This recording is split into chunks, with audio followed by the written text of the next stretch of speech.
Technology is fun. That's why we're all here. All right, so good morning. My name is Brian Proffitt. I am a senior manager in the open source program office at Red Hat. That is a very fancy way of saying that I help people build communities, whether they are inside of Red Hat or our customers or our partners, or even people such as yourselves, students, developers worldwide. Open source is open, and it's not just the source, it's the people involved. And so that is who I am and what I'm doing. And then today, I'm going to be talking about sustainability. And we'll get into what sustainability is in just a second. And we'll define that, and then we'll identify best practices for sustaining an open source project. And then we'll get into some of those, some details on those best practices as well. Okay, this is a very long slide. I'm sorry. So this is a very long and detailed explanation of what sustainability is, but the short version is basically anything you can do to keep your project alive. That's it. There is a common misconception, especially amongst corporate participants who are not familiar with open source, that if I open my code, I give it an open source license, and I put it out on GitHub, I'm done. I have nothing else to do. That is all I have to do to make this work. There's an American idiom for this. It's called throwing it over the wall. That is absolutely the worst thing you can possibly do. You have to nurture and sustain open source communities and projects continually. You can't just share the code and hope that everybody will come and make that community grow. I don't care if it's the greatest code that was ever invented. If you don't bring people in and do active things to keep them in, then your project sadly will not survive. Now, again, lots of words, and we're going to go through all 10 of these really quickly, but it's okay, because at the end we're going to kind of boil it down to just a few concepts. But there are 10 things you need to do, and these are basically in order of their priority. Governance, community engagement, documentation. How many people like to write documentation? You are very honest. Or you might have problems. I'm just saying. Nobody likes to write documentation. I actually started in this business writing documentation, and I hated it. So, but unfortunately, it is a necessary evil. It's boring, and nobody really likes to do it, but we have to do that. But I'll get into this a little bit later. Clear contribution guidelines. Financial sustainability. Because yes, it's free, yes, it's open, but there's money in here somewhere. Where are you going to get it? And that depends on what kind of project you're setting up. Active development and maintenance practices, diverse contributor base, security and quality assurance, clear vision and roadmap, and then any kind of automation and streamlining of processes. So I'm going to step through these one by one. Let's start with governance. This is the most important one. You have to have in your project some kind of strong governance and leadership model that includes defining the roles and responsibilities, implementing a structured decision-making process, and fostering leadership and development, or leadership development rather. Breaking those down a little bit. Everybody needs to know what their place is inside of a community. If you have a maintainer structure, then you need to know who's the maintainers, and then what are the responsibilities of the maintainers. If you have just general contributors, you need to know what are their responsibilities. Now, this is not to say you can't move around a little bit, but you need to make sure that everything's really defined. The decision-making process, how do you move forward? This actually gets down to one simple concept about governance, because when I say governance, a lot of people are going to be thinking, oh, he's talking about bylaws and really formal rules and things like that. I am not talking about that at all. Governance boils down to one thing. If there is a problem, who makes the decision?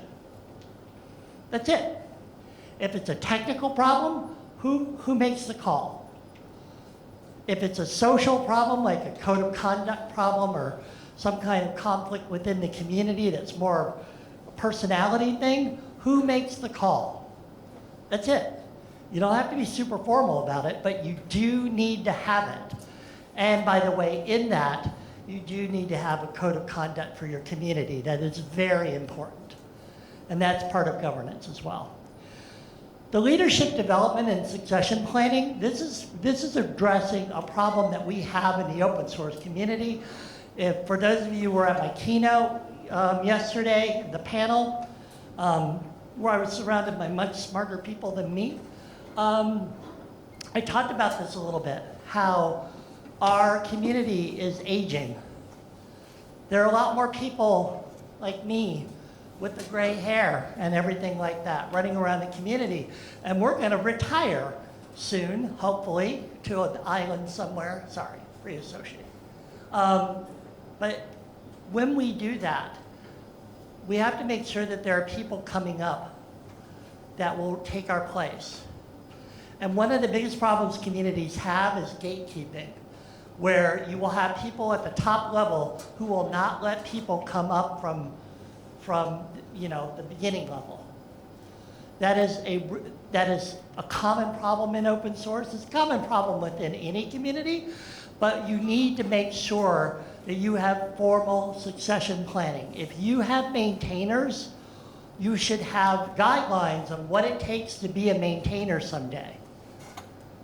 And make sure that those guidelines are followed and give everybody an equal chance. Okay, community engagement and contributions. Again, create a welcoming environment.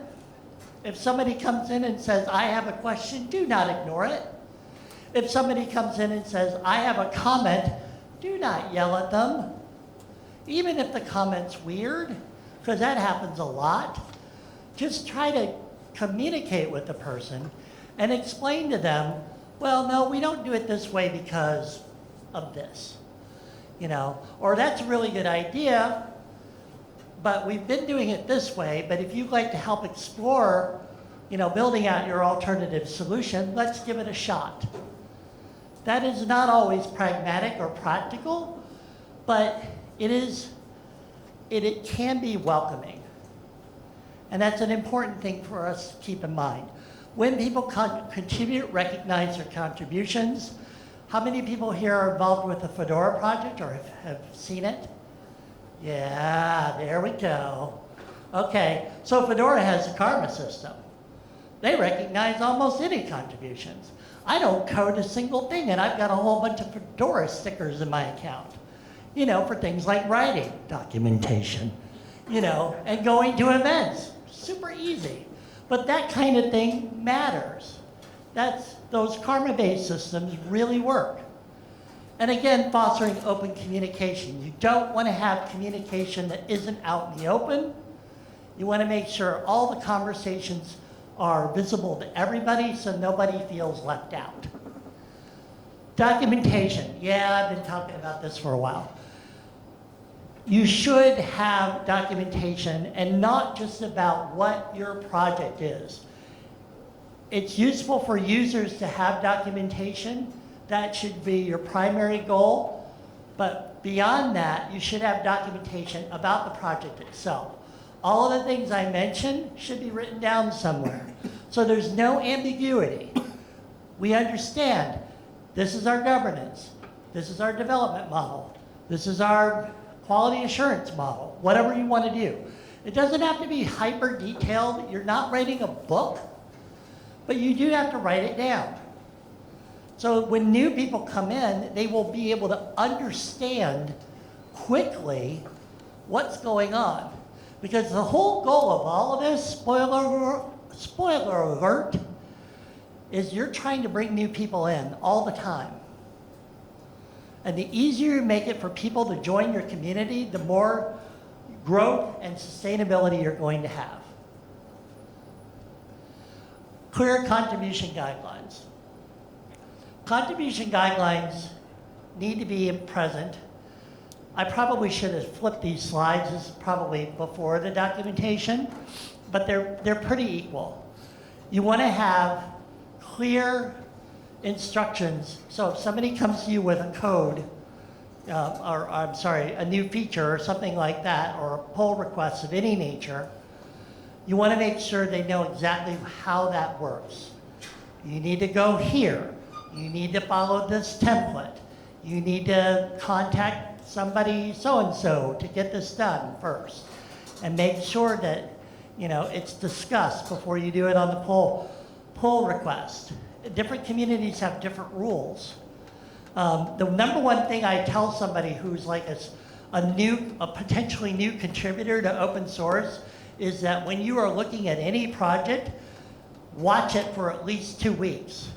If they have mailing lists, read all the mailing lists. If they are on Discord or Slack, do that.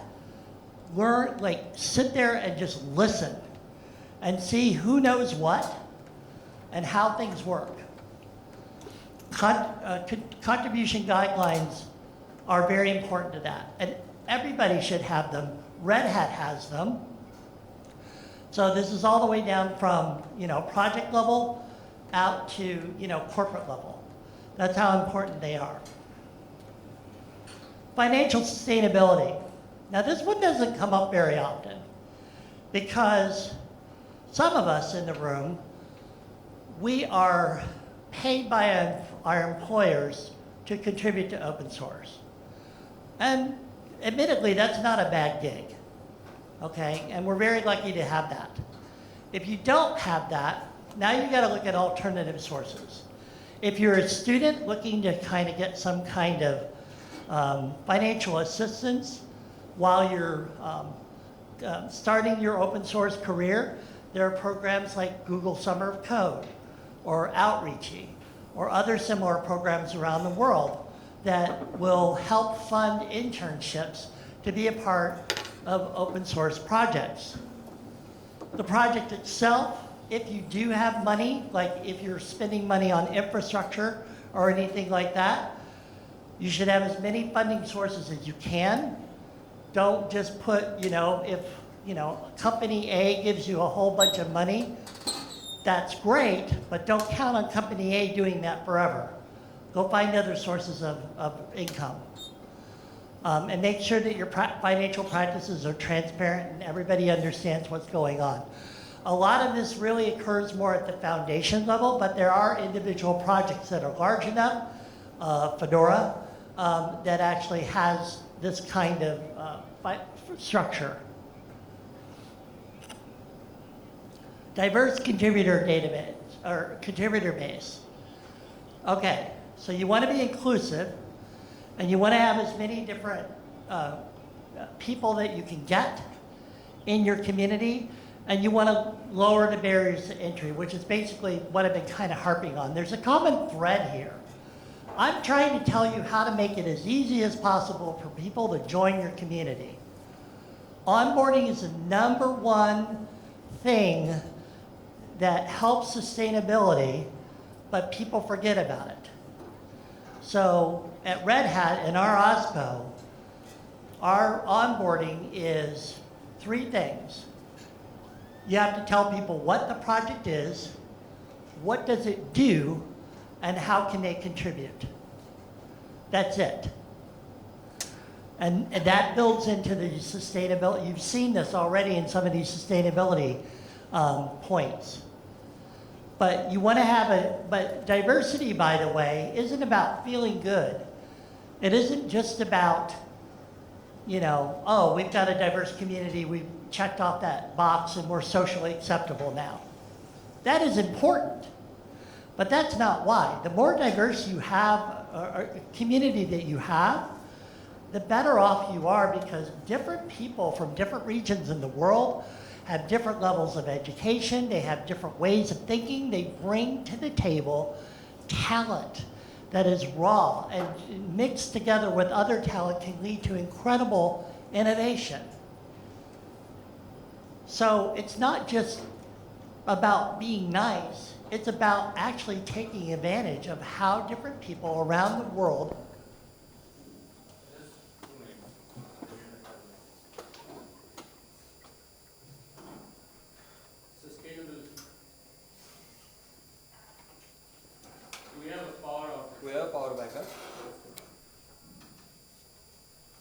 Well, I can do it from here. Can everybody hear me? Yes. Let's go. I can do this in the dark. All right, the next one.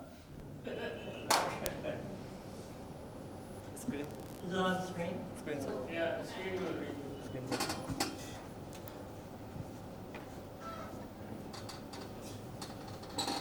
Maybe. All right. Okay, so the next one was security and quality assurance. This is becoming more prevalent. I actually added this point to the slides about a year ago. Security is actually becoming much more important in open source communities for the simple reason that in 2023, the Log4j project got a really awful backdoor bug in it. This is actually an Apache project. That is not even my machine, although he looks cool. There we go. Wait, I kind of want that one back. That was. And so, because of Log4j, there were Senate hearings in the U.S. The EU government has implemented the Cyber Resiliency Act this past summer, and it went into effect this past spring, or late winter, sorry, because the governments in the world finally figured out that all of the software that's running the internet, and therefore pretty much the entire planet, is open source. Now we knew that because we're nerds. They are not nerds, they figured it out 20 years late. And now they're like, holy mackerel, we should make sure there's some kind of rules about this. And they're not wrong, depending on how you feel about governments and politics in general. But obviously, great care must be taken that they're not implementing, rules and regulations that we can't abide by. So in the meantime, we should all be very cognizant of the fact that we should have automated testing and conduct regular security audits. That seems like a lot of overhead, but I guarantee you, no matter where you live in the world, you're going to have to abide by certain regulations. And if you're building software right now that you plan to distribute inside of the European Union, it's already here, whether you live in India or US or wherever. Have a clear vision and roadmap. This eliminates a lot of conflict and a lot of potential strife. You want to make sure that you set your goals and your milestones so everybody's clear on where you go. If somebody comes up, and this happens all the time, somebody will come in and they will say, oh, I had this really great idea. And you're ramping up to 2.0. So you need to be able to tell them quite clearly, this is not in the 2.0 roadmap. Your idea is great. We're going to put it in 3.0. You have to do that. And it seems rude, but if you don't, then it becomes a little bit chaotic, more than you need. Oh, and backing up, you definitely need to remember to review that roadmap, because life throws curveballs at you, like the CRA, and so you have to be ready to adapt your roadmap. It's not set in stone. Finally, you want to automate and streamline all your processes. This is basically, it's at the end of the list because this is a nice to have, but it is helpful. And, this is setting up, GitHub, tools and things and automation or whatever tool you're using. This is all pretty standard stuff, but I mention it here deliberately at the end because this is the lowest priority thing. If you don't have this, it's probably okay. But I see a lot of projects that work on this first and not the other stuff. So this is nice, but not critical. Okay, so here they are again, all 10 of them. Strong governance, community engagement, documentation, clear contribution guidelines, working out your financial sustainability, having active development and maintenance processes, a diverse contributor base, security and quality assurance guidelines, your clear vision and roadmap, and then finally automated processes. And that's a lot to remember. My slides will be available, so don't worry about it, but it is a lot to remember. So really what it boils down to is this. Make sure your community is transparent. That is the number one thing. Even if you didn't remember anything else out of this, as long as everybody knows what's going on in your project, you are a step ahead of many other projects in the world. You want to make sure that you're inclusive. That's not just about, gender inclusiveness or racial inclusiveness. It's about inclusiveness of new ideas. Don't dismiss new ideas because it's coming from some new person that you don't know. Be ready to listen. Be ready to accept because you might learn something. I'm getting near 60 years old and I learn something from my coworkers every single day. And that's what we all should be thinking about. And then finally, active participation. If you participate, you keep things going. And it doesn't have to be fast. If this is a part-time project for you that you're doing after school or after work or something like that, that's fine. But just try to keep it regular. Try to keep it moving. These things will help you maintain a really sustainable project and hopefully help you succeed with your open source community as you move forward. So I want to thank you for your time and attention. There are resources here, and again, these slides will be available. A lot of what I've said is detailed in the opensourceway.org, which is an online open source collaborative book that we put together a couple of years ago at Red Hat. And then we have other resources here, and those links will be available in the slide. So with that, I'd like to thank everybody for your time and attention. I know we're at time, but I think we have a break, so I can probably take about 5 minutes of questions if you want. What? So, I think my question, you guys can hear me, right? Yeah. Cool. So my question is, in the world of Instagram and YouTube, where shorts, where people are making money out of it, how do you influence the new generation to contribute and be part of the community?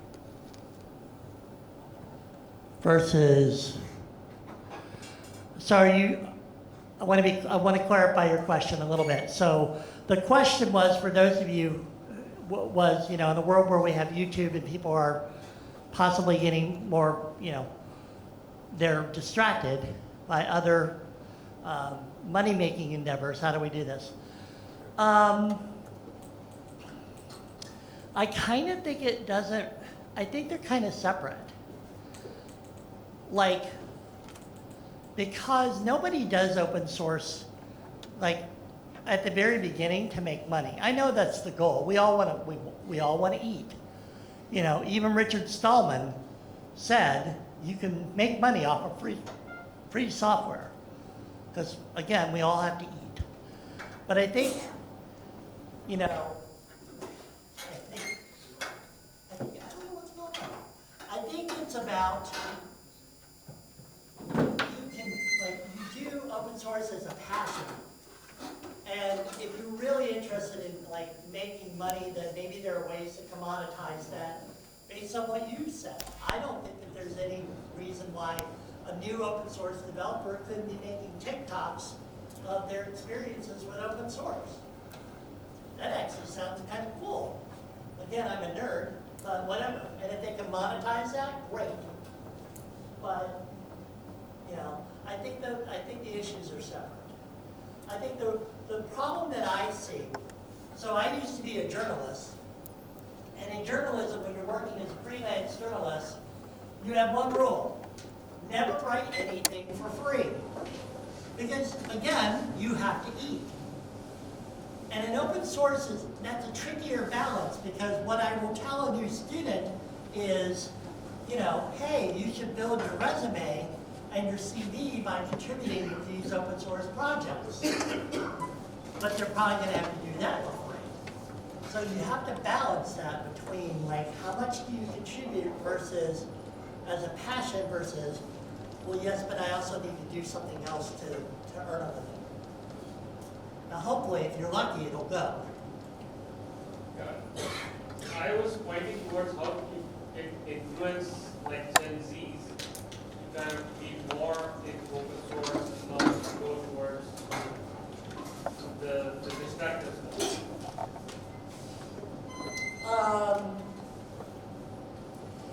I think maybe it's because I'm at the other end of the age spectrum, but I don't know if influence is going to be had from open, from media or things like that. I think your influence is more in the open source community is going to be more from contributions. I'm not gonna be naive enough to say that, you know, every community is a true meritocracy. I think that is not always true, unfortunately. But I do think that there are meritocratic features within open source that builds influence in that way. Yes. Can you hear me? Yeah. It's a common adage that states that, you know, it's easy to fork a code base but not a community, right? But let's just say that a code base went rogue, you know, they changed licensing, they became proprietary, and now a fork has to be created, right? So what changes would you suggest to the 10 points that you maintain about, you know, maintaining a community? What changes would you suggest to make sure that we are able to salvage some community out of the old community that existed, but well, could not go ahead because of, you know, things like licensing changes, making it proprietary, or just, you know, not having a good leadership up at the top? Okay, so there's two answers to your question. First off, if you do that, you have killed your community, point blank. And the reason I know, and that's not just me talking. So Dr. Dawn Foster at the Chaos Project, which does community health analytics, has looked at the few examples of projects that you're describing who have changed their licenses. So like MongoDB, and then somebody went off and forked MongoDB. And I'm trying to think of the most recent one. Redis. What? Redis. Redis, yeah. Oh, yes, thank you. Redis, you know, has multiple forks coming out of it. And she has found in her preliminary research, and this is available on the internet, that the forks are doing better in terms of adoption, growth, and community sustainability than the original project. This is a whole other talk. Open source is not a business model. If you think it's a business model, I hate to break it to you, you're wrong, okay? Open source is a development model that people have built successful businesses around it. But some of these companies don't have that in their head, and they realize, wait, cash is not magically coming in, you know? And then they do, the euphemism is they do the rug pull, you know, and change the license. And so far it's not working for them.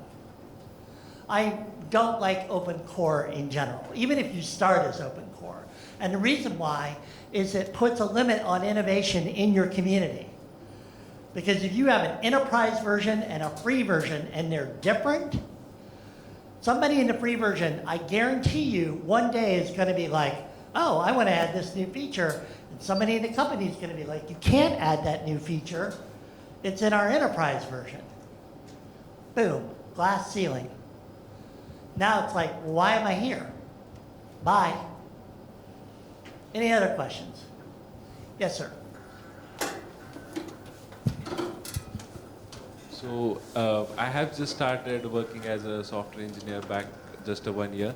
So my basic question is like, what would be your favorite communities or projects that beginners can contribute into? Your personal favorites would also work. Okay, so as a father, I can't pick out the favorite child. Although I have a favorite child. No, in seriousness, I've already mentioned Fedora. Obviously, Red Hat, but I think Fedora does a lot of things right. They're very mature. I am partial to Apache projects in general. That is, I should also mention, I am an officer in the Apache Software Foundation. So sure, I'm going to like those. Trying to think of some others that are not those. Most of the Linux distributions, like SUSE, Ubuntu, they've all got it pretty much down. The smaller projects, I think where things get, where you have to kind of watch out for communities that might be not healthy or sustainable are the newer ones that are just kind of getting started. And at the very beginning, all communities are basically 5 or 6 people in a metaphorical garage somewhere putting together code. I mean, it's fun. Let's do some sprints until 2 o'clock in the morning. Whatever, they all start like that. It's how they build off of that and how they grow beyond that incubation stage that's there. But I mentioned Project Chaos earlier. We at Red Hat, in fact, my team does this. We have tool sets that we're building. I mentioned this yesterday in the keynote, that will analyze communities and see if they're healthy and sustainable. And they should help folks like you who are new look at the community beforehand and see if it's a good fit. That's the goal. I think we're way past time, but anybody else? Nope, I was just saying one last note.